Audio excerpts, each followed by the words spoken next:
Assalomu alaykum. O'zbek oyim minbaridan sadolar loyihasining 28-soni efirda. Kechinmalarni so'zlab ado qilolmagan, ularni dil g'origa ko'mib tashlab, ivirsib yuradi. Lof gaplar bilan obro'yiga gard yuqtirgan, yolg'on gap bilan ko'zini suvab ko'r qiladi.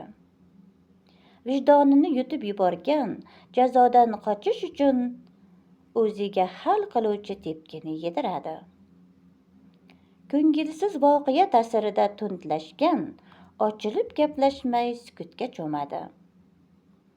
Tabiatan bosiq kishilar kamtarlikni shior qilgani bilan birov soyasida soyalashni istamaydi. Mavhum qo'rquv xalaqit berib ezg'ilagan, umid kurtaklarini ham yanchadi.